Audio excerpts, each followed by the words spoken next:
प्रणाम दर्शकों, मैं हूं ऐश्वर्या कपूर और आप देख रहे हैं मेरे साथ पूछता है भारत। और दर्शकों, आज ऐश्वर्या के एजेंडा में यह बात साफ हो चुकी है कि अब मुंबई के बीएमसी चुनाव, वैसे कहने को तो एक छोटी सी निकाय चुनाव है, कहने को तो एक म्युनिसिपल कॉरपोरेशन का चुनाव है, लेकिन इस बीएमसी चुनाव के रिजल्ट के बाद, इस बीएमसी चुनाव का जो नतीजा आया है उसमें एक ये पहला भारतीय जनता पार्टी का कमिश्नर जरूर बन जाएगा, लेकिन यह चेतावनी है, यह खतरे की घंटी है समूचे विपक्ष के लिए, पूरे विपक्ष के लिए, कांग्रेस के राहुल गांधी के लिए, समाजवादी पार्टी के अखिलेश यादव के लिए।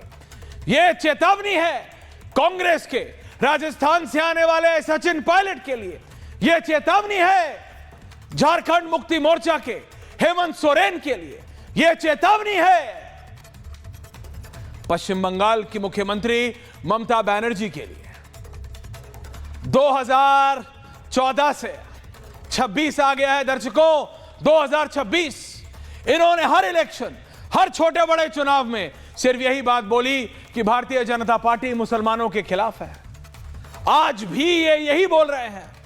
पश्चिम बंगाल में ममता बनर्जी ये बात दिन रात डंके की चोट पे लाउड स्पीकर का माइक ले लेके ऐलान कर रही हैं कि नरेंद्र मोदी मुसलमानों के खिलाफ है, नरेंद्र मोदी मुसलमानों को समाप्त कर देगा, नरेंद्र मोदी ये, नरेंद्र मोदी वो, भाजपा ये, भाजपा वो।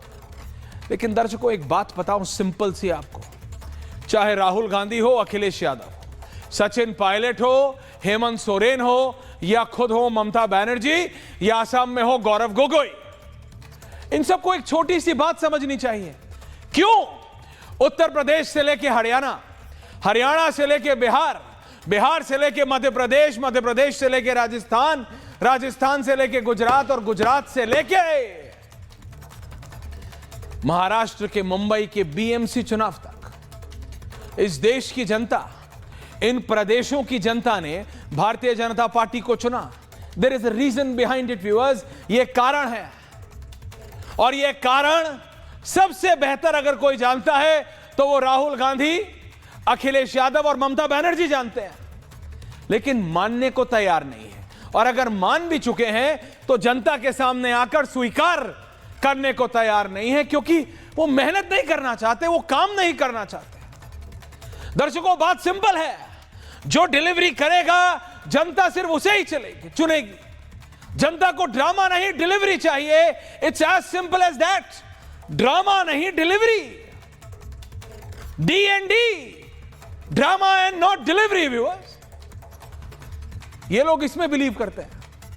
राहुल गांधी ड्रामा, हर दिन प्रेस कॉन्फ्रेंस, यहां कभी ईडी, कभी सीबीआई, कभी ईवीएम, कभी इलेक्शन कमीशन, इनका बस चले तो ये 4-5 और एजेंसियों का नाम इन्हें कोई बता दे, सीवीसी, जीएसटी, ये आईटी, इनकम टैक्स, 2-4 और एजेंसियों का नाम बताए कोई राहुल गांधी को। वो थक गए, उन्हें लगता है यही 3-4 एजेंसियां हैं हिंदुस्तान में, 1 दर्जन और एजेंसियां हैं भाई, बताओ राहुल गांधी को, वो भी तो बीजेपी को जिता रही हैं। ऐसे कैसे बस 3 ही एजेंसी प्रेम शुक्ला जी को जिताई? अब मुझे बताइए, बीएमसी में किस एजेंसी ने राज ठाकरे को हराया? बीएमसी के चुनाव में किस एजेंसी ने उद्धव ठाकरे जी को हराया? राज ठाकरे। ऐसा शगुफा बना दिया था प्रेम शुक्ला जी। लेकिन एक बात बता रहा हूं, और वो तस्वीर जरा चला दो। अब प्रधानमंत्री अभी भी पता है कहां है? नॉर्थ ईस्ट में। जनवरी का मौसम है, ठंड है, कड़ाके की ठंड है, कड़ाके की ठंड है, नॉर्थ ईस्ट में। शर्मा, गुवाहाटी नॉर्थ ईस्ट में ही है। ये तुम जैसे लोग हैं जिनको नहीं पता है ज्योग्राफी, ज्योग्राफी पढ़े होते शर्मा तो ऐसा नहीं बोलते मेरे कान में। प्रधानमंत्री असम के गुवाहाटी में है, 5, 6, 7, 8 डिग्री टेंपरेचर है। अरे 9 डिग्री तो नोएडा में है, लेकिन प्रधानमंत्री कहां है? जनता के बीच। राहुल गांधी कहां है? पूछता है भारत। अखिलेश यादव कौन से स्की रिजॉर्ट में है? पूछता है भारत। सचिन पायलट कौन से लिटरेचर फेस्टिवल में है? पूछता है भारत। हेमंत सोरेन यूरोप के कौन से बड़े 5 सितारा होटल में है, पूछता है भारत। आप काम करोगे नहीं, जनता के बीच जाओगे नहीं, विकास की बात करोगे नहीं, और बोलोगे मोदी इलेक्शन कैसे जीत गया, बीजेपी इलेक्शन कैसे जीत गई। अरे बीजेपी नहीं जीतेगी तो क्या राहुल गांधी जीतेगा, जो बिहार के चुनाव से पहले कोलंबिया में कॉफी फेंट रहा हो और बिहार का चुनाव हारने के बाद 45 लाख की मोटरसाइकिल पे बैठ के जर्मनी में वाह क्या फटफटिया कर रहा हो, वो इलेक्शन जीतेंगे, वो इलेक्शन जीतेंगे। अगले 4 से 5 दिनों में कहां होंगे उद्धव और राज ठाकरे, और कहां होंगे उनकी अगली पीढ़ी जिनको युवा नेता के तौर पे पेश किया जा रहा था। पूछता हूं मैं और पूछता है भारत। आप सब जानते हैं, हो गया यार, we need fresh air now. कहां चले? नहीं यार, यूरोप और अमेरिका नहीं जाएंगे, यूरोप और अमेरिका हर कोई जाता है। Let's go to कोशवेल। कोशवेल दर्शकों एक ऐसा शहर है फ्रेंच एल्प्स में जहां पे सिर्फ चार्टर्ड फ्लाइट्स जाती हैं। ये बड़े बड़े लोग वहां जाते हैं, वहां जाते हैं, कोशवेल जाते हैं, सेंट मोरिस जाते हैं, स्टार्ट जाते हैं। इन्होंने क्या बॉम्बे के इलेक्शन में बहुत ज्यादा काम कर लिया होगा, बीएमसी के चुनाव में इतना हार्ड वर्क हो गया ना। अब ये हार गए, अब बाहर चले जाएंगे, और जब हारेंगे तो बोलेंगे ईवीएम खराब है, जब हारेंगे तो बोलेंगे नरेंद्र मोदी और अमित शाह ने सिस्टम टेक ओवर कर लिया है, जब हारेंगे तो बोलेंगे सारी एजेंसियां लगी हैं, जब हारेंगे तो बोलेंगे ईडी और सीबीआई ने हरा दिया, जब हारेंगे तो बोलेंगे देखो बीजेपी ने पैसे खिला दिए। अरे फॉर गॉड्स सेक, भगवान के लिए कभी तो अपना भी गिरेबान झांको, कभी तो देखो कि तुमने क्या नहीं किया। इस देश में जब तक विपक्ष सशक्त नहीं होगा, till we don't have a strong opposition, तब तक प्रेम शुक्ला जी को काबू में कैसे लेंगे आप, सत्ता पे नकेल कैसे कसेंगे आप। अनुराग भदौरिया, सोमनाथ भारती जी, यही क्या होगा?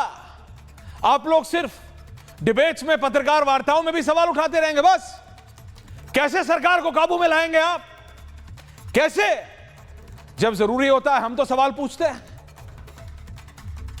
अरावली हो या इंदौर में गंदा पानी, लेकिन आप लोग क्या करते हैं? हारने के बाद या हारने से पहले कोलंबिया में जाके कॉफी बनाते हैं, कोई स्की रिजॉर्ट में चला जाता है, कोई यूरोप चला जाता है, कोई अमेरिका चला जाता है। आजकल ये ईस्टर्न यूरोप, रशिया का बड़ा शौक लगा है, तो रशिया के छोटे छोटे शहरों में चले जाते हैं नदर्न लाइट्स देखने, वो आसमान में जो हरी नीली पीली लाइटें आती हैं वो देखने चले जाते हैं। जनता के बीच कोई नहीं जाता। पहले 15 साल 20 साल नहीं 30 साल पहले तक ये था। इलेक्शन हारने के बाद मेरे को याद है बीजेपी में मीटिंग्स होती थी, क्यों हारे हैं आप, एनालिसिस मीटिंग। कांग्रेस में कभी होती है? कांग्रेस की एक इंटरनल मीटिंग का विजुअल अभिषेक चला देना थोड़ी देर में, वायरल हुआ था उनके इंटरनल। प्रेम शुक्ला जी आपने देखा होगा, वो नाच रहे हैं, पार्टी जीरो पे चली गई है, असदुद्दीन ओवैसी की पार्टी के बराबर में आ गए बिहार में, और इनके सो कॉल्ड वॉर रूम के नेता नाच रहे हैं। जब ये हालत हो किसी पार्टी की, तो हार का ठीकरा बीजेपी पे फोड़ोगे, हार का ठीकरा ईवीएम पे फोड़ोगे, हार का ठीकरा तुम अपने ऊपर फोड़ो राहुल गांधी, हार का ठीकरा समूचा विपक्ष अपने ऊपर फोड़े। काम तुम नहीं करोगे, डिलीवरी तुम नहीं करोगे, ड्रामा फुल ऑन करोगे, रेस टू पार्ट 2 करोगे, और ब्लेम करोगे ईवीएम को, ब्लेम करोगे इलेक्शन कमीशन को। अनुराग भदौरिया, आप भी मुंबई, मेरी डिबेट में जितने लोग बैठे हैं उसमें प्रेम शुक्ला जी और आप मुंबई को भली भांति जानते, बताइए मुझे, ये जो इतना बड़ा शगुफा बनाया गया, राज ठाकरे उद्धव ठाकरे एक साथ आ गए, बहुत बवाल हो जाएगा। क्या हुआ? वो इस साथ के साथ कुछ नहीं मिला, ढाक के 3 पात, कुछ नहीं, कुछ नहीं। यही सेम था प्रेम शुक्ला जी, जब अखिलेश यादव और राहुल गांधी आए थे, यूपी के 2 लड़के, क्या हुआ? Tie tie face. हारते तुम हो। कब तक उस स्कूल के खिसियाने बच्चे की तरह जो मार्क्स नहीं ला पाता, जो रेस में हमेशा हारता है, अपनी कमी नहीं देखता जब तक वो बच्चा, वो तब तक हारता है। और हर मां बाप अपने बच्चे को ये समझाते हैं, बेटा दूसरे की अच्छाई नहीं, अपनी कमी देख। आपके साथ वही है। उसके पास जूते अच्छे थे पापा, वो इसलिए जीत गया। नहीं, उसके पास वो बड़े वाले ब्रांड की टी शर्ट थी, वो चिपकती नहीं है पसीने में, इसलिए वो जीत गया। फुटबॉल मैच में उसके पास बड़ी कंपनी के स्टड्स थे, वो इसलिए जीत गया। यही तो करते हैं राहुल गांधी, यही तो करता है पूरा विपक्ष, यही जिस कंप्लेन कंप्लेन एंड कंप्लेन। पर इस देश की जनता ने बोल दिया है, I don't want any complain, मुझे काम चाहिए, ड्रामा नहीं, डिलीवरी चाहिए।